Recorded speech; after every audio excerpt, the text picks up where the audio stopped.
नमस्कार, मैं हूं पल्लवी सिंह और आप देख रहे हैं आर्या न्यूज। रुक करेंगे इस वक्त की बड़ी खबर की ओर। केंद्रीय मंत्री अजय मिश्र के बयान से आक्रोश का माहौल बन गया है। मंत्री की सूचना पर किसान इकट्ठा हुए हैं और आधा दर्जन जगहों पर काले झंडे दिखाने की तैयारी की जा रही है। बता दें, कई इलाकों से भारी संख्या में किसान एकजुट हुए हैं और सूचना पर भारी पुलिस फोर्स भी तैनात कर दी गई है। बड़ी खबर इस वक्त की, आधा दर्जन जगहों पर काले झंडे दिखाने की तैयारी की जा रही है। कई इलाकों में भारी संख्या में किसान एकजुट हो चुके हैं और इसी के तहत भारी पुलिस फोर्स भी तमाम जगहों पर अलर्ट कर दी गई है। सूचना पर भारी पुलिस फोर्स तैनात की गई है और संवेदनशील इलाकों में पुलिस की चौकसी बढ़ा दी गई। बता दें, केंद्रीय मंत्री अजय मिश्र का एक बयान सामने आया है, जिसके बाद से आक्रोश का माहौल है। बताते चले कि मंत्री के आगमन की सूचना पर अब किसानों ने इकट्ठा होकर काले झंडे दिखाने की तैयारी कर ली है और आधा दर्जन जगहों पर काले झंडे दिखाने की ये तैयारी की जा रही है,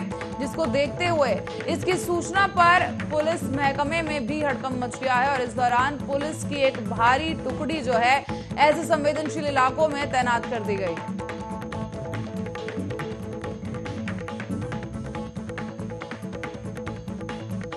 और देश में जानलेवा कोरोना वायरस के मामले घटने के बाद एक बार फिर से अब बढ़ने लगे हैं। देश में पिछले 24 घंटों में कोरोना के 22,842 नए मामले सामने आए, तो वहीं 284 लोगों की मौत हो गई है। बताते चलें कि स्वास्थ्य मंत्रालय की ओर से जारी किए गए ताजा आंकड़ों के मुताबिक देश में एक्टिव कोरोना केसों की संख्या अब घटकर 2,70,557 हो गई। आंकड़ों के मुताबिक देश में अब तक कोरोना के 3,37,89,549 मामले सामने आए, जिनमें अब तक कोरोना के 4,48,817 लोगों की मौत हो चुकी है। केंद्रीय स्वास्थ्य मंत्रालय ने बताया है कि देश में वैक्सीनेशन का आंकड़ा 90 करोड़ के पार पहुंच चुका है। कल कोरोना वायरस वैक्सीन की करीब 73,76,846 डोज दी गई, जिसके बाद वैक्सीन की डोज का आंकड़ा बढ़कर अब 90,51,75,348 हो गया है। बताते चलें कि देश के सभी राज्यों की तुलना में दक्षिण राज्य में केरल में कोरोना के सबसे ज्यादा मामले दर्ज किए जा रहे हैं। केरल में पिछले 24 घंटों में कोरोना वायरस के 13,217 नए मामले सामने आए। वहीं अब 121 लोगों की मौत के आंकड़े भी सामने आ रहे हैं। कल की बात की जाए तो कल 14,437 लोग ठीक हुए और केरल में अब तक सक्रिय मामलों की संख्या 1,41,155 है। वहीं राज्य में अब तक 25,303 लोगों की कोरोना संक्रमण के कारण मौत हो चुकी है।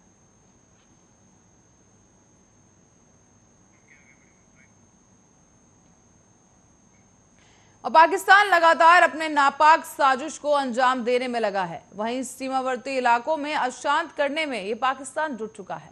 जम्मू के सतवारी इलाके में फ्लाई मंडल में पाकिस्तान ने फिर से एक बार ड्रोन के जरिए हथियार गिराए हैं। बताते चलें कि बीती रात को अंतर्राष्ट्रीय सीमा से सटे फ्लाई मंडल इलाके में ड्रोन से एक M4 राइफल और कुछ मैगजीन और अन्य विस्फोटक गिराए गए हैं। इससे पहले जम्मू कश्मीर के अनंतनाग जिले में आतंकवादियों ने शनिवार की शाम को केंद्रीय रिजर्व पुलिस बल के बंकर पर ग्रेनेड फेंका, लेकिन इस विस्फोट में कोई नुकसान होने की खबर नहीं दी गई।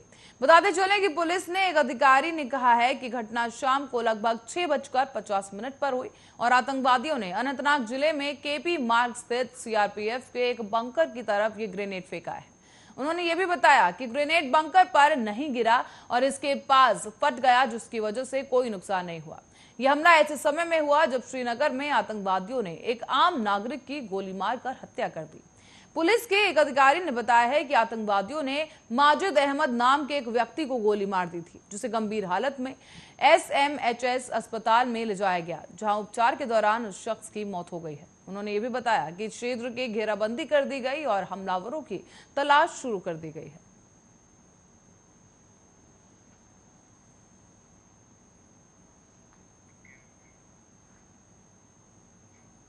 और मुंबई से गोवा जा रहे एक क्रूज में ड्रग्स पार्टी के दौरान रविवार की रात को नारकोटिक्स कंट्रोल ब्यूरो ने छापेमारी कर एक बड़े एक्टर के बेटे समेत 10 लोगों को हिरासत में ले लिया है।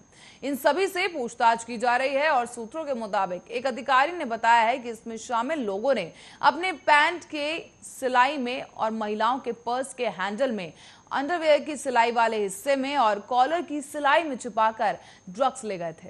हालांकि एनसीबी ने इन तमाम जानकारों को एक बार फिर से वेरीफाई कर लिया है और लोगों से इससे जुड़े सवाल भी पूछे जा रहे हैं। समुद्र के बीचों बीच, जहां किसी भी पुलिस का डर नहीं होता, वहां पर इस ड्रग्स पार्टी का आयोजन किया गया था। इस वजह से ही क्रूज पर चल रही है ड्रग्स पार्टी की एंट्री फीस करीब 80,000 से लेकर 5 लाख रुपए तक रखी गई थी। इस क्रूज की क्षमता करीब 2000 लोगों की है और यहां पर 1000 से कम लोग ही मौजूद थे। इस पार्टी की इवेंटेशन इंस्टाग्राम जैसे सोशल मीडिया प्लेटफॉर्म का इस्तेमाल कर किया गया था और इसके लिए कुछ लोगों को तो आकर्षक किट भेजकर उसे न्योता भी दिया गया। और इस क्रूज पार्टी में शामिल होने वाले लोगों में से ज्यादातर लोग दिल्ली के बताए जा रहे हैं, जो कि फ्लाइट के जरिए मुंबई आए और फिर क्रूज पर गए थे। ऐसे में अरबाज नाम के एक शख्स से भी एनसीबी ने पूछताछ की है और एनसीबी को जांच के दौरान इसके जूतों से ड्रग्स मिले हैं। सूत्रों के मुताबिक अरबाज ही अभिनेता के बेटे को अपने साथ लेकर गया था।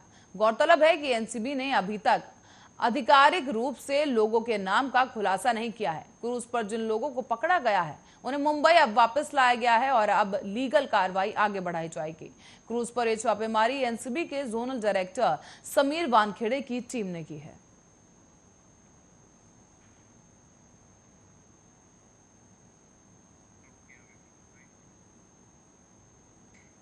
और भारत मौसम विज्ञान विभाग ने बताया है कि दिल्ली एनसीआर में आज दोपहर हल्की बारिश होने की संभावना है। राजधानी में कल न्यूनतम तापमान 26.7 डिग्री सेल्सियस दर्ज किया गया, जो कि मौसम के सामान्य से 3 डिग्री सेल्सियस ज्यादा था। ऐसे में आईएमडी ने कहा है कि आकाश में बादल छाए रहेंगे और हल्की बूंदाबांदी और बारिश हो सकती है। दिल्ली एनसीआर में अधिकतम तापमान 34 डिग्री सेल्सियस रहने की उम्मीद है। साथ ही केंद्रीय प्रदूषण नियंत्रण बोर्ड के आंकड़ों के अनुसार वायु गुणवत्ता सूचांक यानी कि जो आईक्यू है वो 128 रहा और जबकि मध्यम श्रेणी में आता है। 0 से 50 के बीच में आपको बता दें एयर क्वालिटी इंडेक्स अच्छा रहा और 51 से 100 के बीच में संतोषजनक बताया जाता है, जो कि 101 से 200 के बीच यानी मध्यम, 201 से 300 के करीब खराब और 301 से 400 के बीच बेहद खराब और 401 से 500 के बीच गंभीर माना जाता है।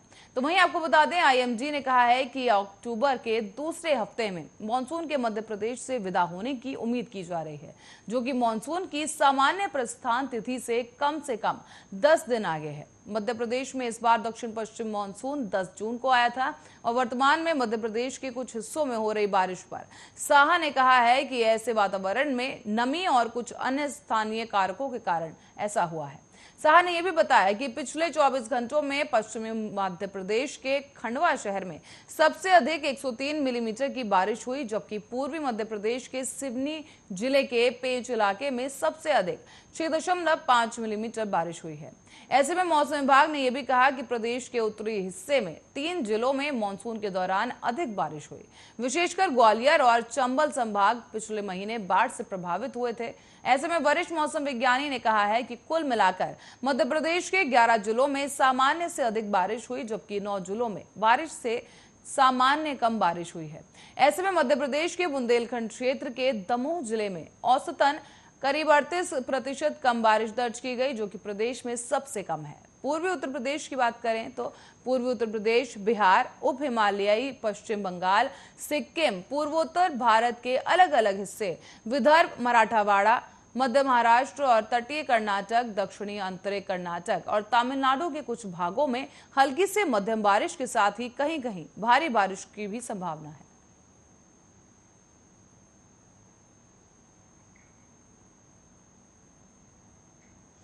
और लालू प्रसाद को कई बीमारियां हैं और वो अभी भी अपनी बेटी मीसा भारती के साथ दिल्ली में स्थित उनके आवास में रह रहे हैं।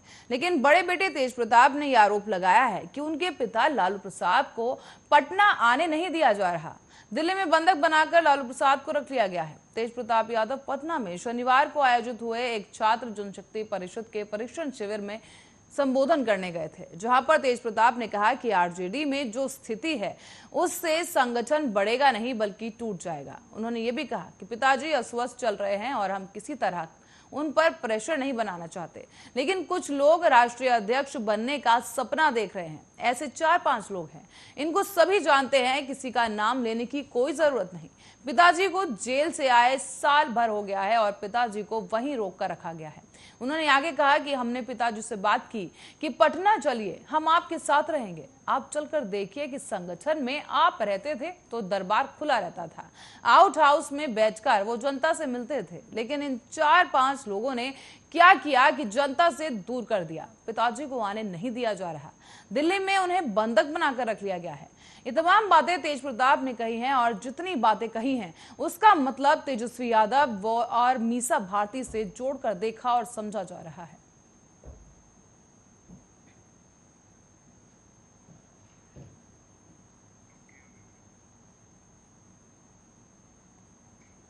और महात्मा गांधी की जयंती पर पटना के वैक्सीनेशन का रिकॉर्ड बना लिया गया है, जहां पर एक दिन में सबसे अधिक वैक्सीनेशन में पटना देश में टॉप पर पहुंच गया। बता दें कि रात 11:30 बजे तक पटना में करीब 19,379 लोगों को टीका लगाया जा चुका था।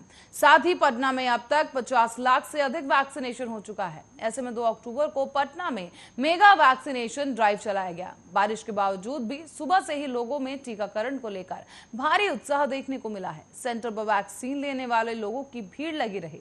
साथ ही रात को 11:30 बजे तक टीका लेने वालों की संख्या में कमी नहीं आई। ऐसे में डॉक्टर और जीएम डॉक्टर चंद्रशेखर सिंह का कहना है कि पूरे देश में कोई भी जिला पटना का मुकाबला नहीं कर पाया है। पटना ऐसा जिला बना जो कि काफी खराब मौसम में भी टॉप पर रहा है। पटना ने जो रिकॉर्ड बनाया है वो अभूतपूर्व है और देश के किसी जिले में 2 अक्टूबर को 1,90,000 से अधिक वैक्सीनेशन नहीं लगाई गई। ऐसे में पटना 50 लाख से अधिक लोगों का वैक्सीनेशन करने वाला बिहार का पहला ऐसा और देश का 9वां ऐसा जिला बन चुका है। टीकाकरण अभियान के प्रारंभिक चरण से लेकर ही पटना जिले में बिहार में पहला स्थान बनाए रखा है, जो कि लगातार कायम है। देश में मुंबई, बेंगलुरु, पुणे, कोलकाता, ठाणे, अहमदाबाद, चेन्नई, नॉर्थ 24 परगना के बाद पटना का स्थान है। बिहार में अब तक 5,72,00,000 लोगों को वैक्सीन लगवाई गई है और इनमें से 4,50,00,000 ने पहली और 1,22,00,000 लोगों ने दूसरी डोज लगवाई है।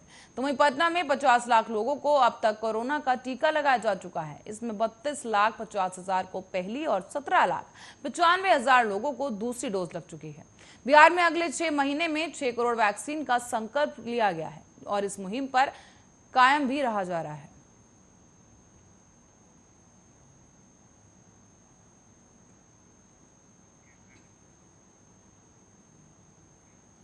और खुद को सुपर पावर कहने वाला चीन में अब बत्ती गुल हो गई है। जी हाँ, सही सुना आपने। लोगों को अपने दिनचर्या में कायम रखने के लिए खासी मुशक्कत का सामना करना पड़ रहा है। हैरानी की बात तो यह है कि चीन जिस संकट से जूझ रहा है उसका असर पूरे विश्व की अर्थव्यवस्था पर पड़ने वाला है। कैसे, देखिए इस रिपोर्ट में।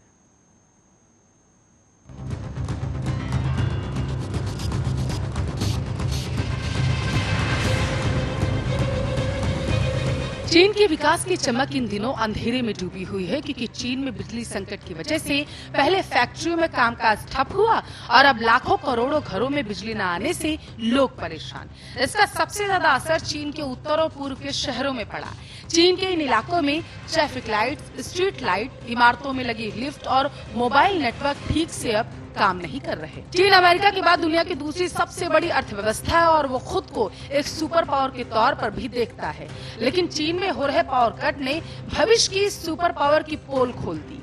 चीन में इस बिजली संकट की शुरुआत कुछ महीने पहले हुई थी। आपको बताते चले, तब उत्तर पूर्वी चीन में लगी कई फैक्ट्रियों को या तो प्रोडक्शन घटाने के लिए कह दिया गया था या फिर इन्हें बंद करने के आदेश पारित कर दिए गए थे। अब चीन के आम लोगों से भी यह कह दिया गया है कि सोच समझकर बिजली का इस्तेमाल किया जाए। चीन के जिन इलाकों में बिजली की कमी है वहाँ पिछले 4 दिनों से दिन में 8 बार बिजली की सप्लाई रोकी जा रही है। अब इस वजह से जल्द ही इन इलाकों में पानी की सप्लाई भी रुक सकती है। चीन के कई सुपरमार्केट में तो आजकल मोमबत्ती की रोशनी में काम करना पड़ रहा है। लेकिन ये समस्या सिर्फ चीन तक सीमित नहीं है, इसका असर ग्लोबल सप्लाई पर भी पड़ने लगा है।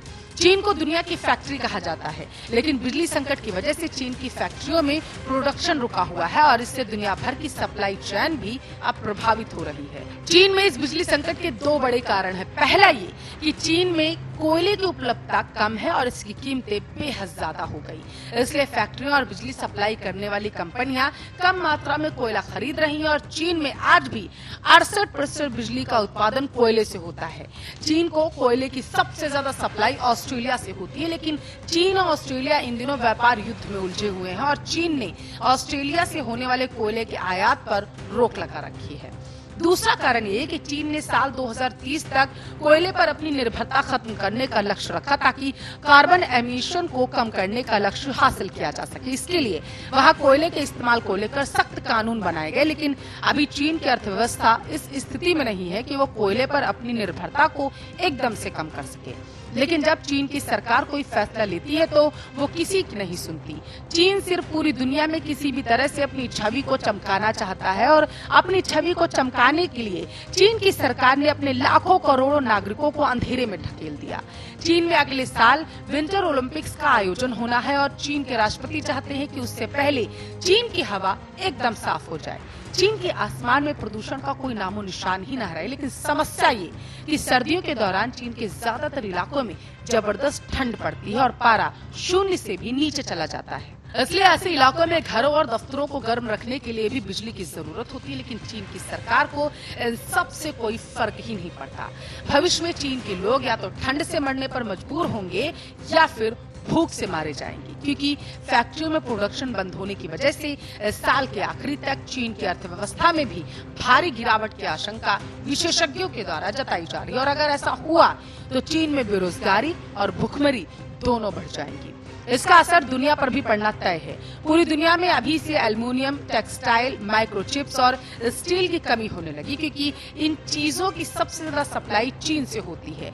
चीन की रियल एस्टेट कंपनी एवरग्रांडे दिवालिया होने वाली है, जिस पर 22.5 लाख करोड़ रुपए का कर्ज है। आपको बताते चले, इस आशंका से दुनिया भर की अर्थव्यवस्थाएं पहले से डरी हुई है, क्योंकि अगर ऐसा हुआ तो दुनिया में आर्थिक मंदी आ सकती है। और अब चीन के हजारों फैक्ट्रियों के बंद होने आर्थिक मंदी की आशंका और मजबूत हो गई है। दुनिया की कई बड़ी रेटिंग्स एजेंसियों ने भी अब चीन की रेटिंग्स घटानी शुरू कर दी। इसका असर भी पूरी दुनिया की अर्थव्यवस्था पर पड़ेगा। अब इसका समाधान ये बचता है कि दुनिया भर के देश चीन पर अपनी निर्भरता कम कर दें।